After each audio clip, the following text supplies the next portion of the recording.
Like and subscribe Kisukma Bata Channel. Kunjungan!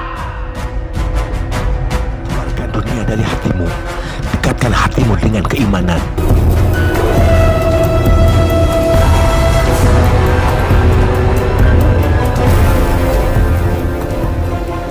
Assalamualaikum, Sampurasun, Rahayu, Rahayu, Rahayu. Alhamdulillah pada kesempatan kali ini kami sudah nyampe di Keramat Inanggelis. Bagaimana perusahaan kami? Jangan lupa like, share, subscribe, dan KSB bisa bertahan sampai sekarang atas nama besar sobat-sobat KSB dimanapun berada. Dan kami akan kembali, kami mendatangi tempat keramat Karomah bukan untuk minta-minta, sebatas wasilah saja. Bagaimana Keramat Inanggelis? Let's go.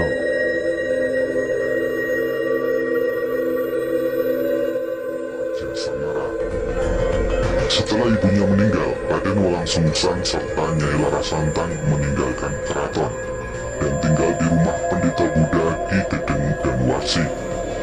Putri Ki Gedeng dan Warsi yang bernama Nyai Indanggelis dinikahi Raden Walang Sungsang serta berguru agama Islam kepada Syekh Datuk Kahfi. Raden Walang Sungsang diberi nama baru yaitu Ki Samadula, dan kelak sepulang dari Tanah Suci diganti nama menjadi Haji Abdullah Iman. Atas anjuran gurunya, Raden Walang Sungsang membuka daerah baru yang diberi nama Tegal Alang-Alang atau Kebun Pesisir. Daerah Tegal Alang-Alang berkembang dan banyak didatangi orang Sunda, Jawa, Arab, dan Cina, sehingga disebutlah daerah ini Caruban, artinya campuran. Bukan hanya etnis yang bercampur, tapi agama juga ikut bercampur. Atas saran gurunya, Raden Walang Sungsang pergi ke Tanah Suci bersama adiknya Nyai Larasantang. Di Tanah Suci inilah adiknya dinikahi Maulana Sultan Muhammad yang bergelar Syarif Abdullah, keturunan Bani Hashim putra Nurul Alim. Nyai Larasantang berganti nama menjadi Syarifah Mudain. Dari perkawinan ini lahirlah Syarif Hidayatullah yang kelak menjadi Sunan Gunung Jati. Dilihat dari genealogi, Syarif Hidayatullah yang nantinya menjadi salah seorang wali songo. Sesudah adiknya menikah, Ki Samadullah atau Abdullah Iman pulang ke Jawa. Setibanya di tanah air mendirikan Masjid Jalagrahan dan membuat rumah besar yang nantinya menjadi Keraton Pakuwati. Setelah Ki Danusela meninggal, Ki Samadullah diangkat menjadi Guru Caruban dan digelari Pangeran Cakrabuana. Pakuwuan ini ditingkatkan menjadi Nagari Caruban Larang. Pangeran Cakrabuana mendapat gelar dari ayahandanya Prabu Siliwangi sebagai Sri Mangana dan dianggap sebagai cara untuk melegitimasi kekuasaan Pangeran Cakrabuana. Setelah berguru di berbagai negara, kemudian tiba di Jawa. Dengan persetujuan Sunan Ampel dan para wali lainnya, disarankan untuk menyebarkan agama Islam di Tatar Sunda. Syarif Hidayatullah pergi ke Caruban Larang dan bergabung dengan uaknya, Pangeran Cakrabuana. Syarif Hidayatullah tiba di pelabuhan Muara Jati, kemudian terus ke desa Sembung Pasambangan, dekat Amparan Jati, dan mengajar agama Islam menggantikan Syekh Datuk Kahfi. Syekh Jati juga mengajar Arab dan Cina, sehingga disebutlah daerah ini Caruban, artinya campuran. Bukan hanya etnis yang bercampur, tapi agama juga ikut bercampur. Atas saran gurunya, Raden Walang Sungsang pergi ke Tanah Suci bersama adiknya Nyai Larasantang. Di Tanah Suci inilah adiknya dinikahi Maulana Sultan Muhammad yang bergelar Syarif Abdullah, keturunan Bani Hashim putra Nurul Alim. Nyai Larasantang berganti nama menjadi Syarifah Mudain. Dari perkawinan ini lahirlah Syarif Hidayatullah yang kelak menjadi Sunan Gunung Jati. Dilihat dari genealogi, Syarif Hidayatullah yang nantinya menjadi salah seorang wali songo. Sesudah adiknya menikah, Ki Samadullah atau Abdullah Iman pulang ke Jawa. Setibanya di tanah air mendirikan Masjid Jalagrahan dan membuat rumah besar yang nantinya menjadi Keraton Pakuwati. Setelah Ki Danusela meninggal, Ki Samadula diangkat menjadi Kuwu Caruban dan digelari Pangeran Cakrabuana. Pakuwuan ini ditingkatkan menjadi Nagari Caruban Larang. Pangeran Cakrabuana mendapat gelar dari ayahandanya Prabu Siliwangi sebagai Sri Mangana dan dianggap sebagai cara untuk melegitimasi kekuasaan Pangeran Cakrabuana. Setelah berguru di berbagai negara, kemudian tiba di Jawa. Dengan persetujuan Sunan Ampel dan para wali lainnya, disarankan untuk menyebarkan agama Islam di tanah Sunda. Syarif Hidayatullah pergi ke Caruban Larang dan bergabung dengan uaknya Pangeran Cakrabuana. Syarif Hidayatullah tiba di pelabuhan Muara Jati, kemudian terus ke desa Sembung Pasambangan, dekat Amparan Jati, dan mengajar agama Islam menggantikan Syekh Datuk Kafi. Syekh Jati juga mengajar di Duku Babadan. Di sana ia menemukan jodohnya dengan Nyai Babadan Putri Ki Gedeng Babadan. Karena istrinya meninggal, Syekh Jati kemudian menikah lagi dengan Dewi Pakungwati, putri Pangeran Cakrabuana.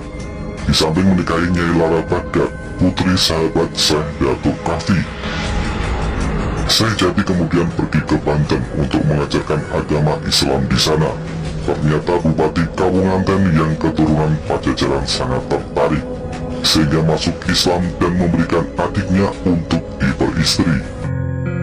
Dari perkawinan dengan Nyai Kawunganten, lahirlah Pangeran Sabah. Sejarah Pangeran Cakrabuana.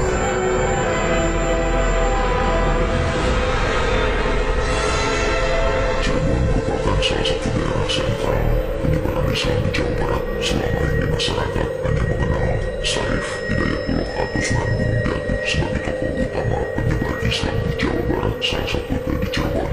Tetapi jika ditelusuri lebih jauh, tokoh babat Islam di Cirebon atau orang yang pertama membangun fondasi keislaman adalah Mbah Kuwu Sangkan. Mbah Kuwu Sangkan merupakan paman dari Syarif Hidayatullah. Mbah Kuwu Sangkan atau yang dikenal dengan Pangeran Cakrabuana lahir pada tahun 1423 Masehi. Mbah Kuwu Sangkan merupakan anak pertama dari pasangan Prabu Siliwangi dan Dimas Subanglarang. Ibu Pangeran Cakrabuana sendiri merupakan santri dari pesantren Syekh Guru di Karawang. Mbah Kuwu Sangkan memiliki dua adik yang bernama Dimas Rara Santang dan Prabu Kian Santang. Sebagai putra mahkota, Mbah Kuwu mewarisi sifat kepemimpinan ayahandanya yaitu Prabu Siliwangi. Hal ini terbukti dari pencapaiannya yang berhasil menduduki tahta Cirebon di bawah kerajaan Pasundan yang saat itu dipimpin Raja Galuh, dan Mbah Kuwu Sangkan merupakan raja pertama. Perjuangan Mbah Kuwu membangun Cirebon dan menyebarkan Islam dimulai pada usianya yang kala itu masih menginjak 22 tahun. Ia mulai berdakwah hingga mencapai puncaknya saat ia menduduki singgasana kerajaan Cirebon. Dari situ memiliki kekuatan untuk memperluas wilayah dakwahnya.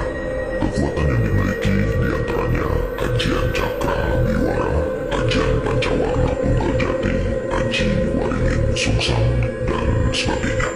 Pangeran Cakrabuana mulai memerintah Cirebon 1 Suro tahun 1445 Masehi. Memang masih muda, tetapi ia mampu memegang kendali pemerintahan selama 38 tahun sejak tahun 1445 Masehi hingga tahun 1479 Masehi.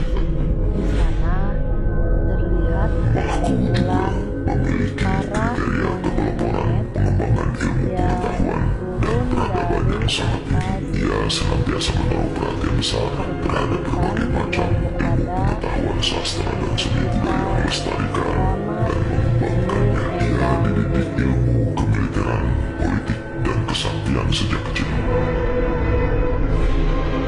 Demi mencerdaskan anaknya, ia serahkan kepada ulama-ulama besar pada zamannya yang menguasai bidang kajian ilmu agama Islam, sastra, falak, dan kesaktian.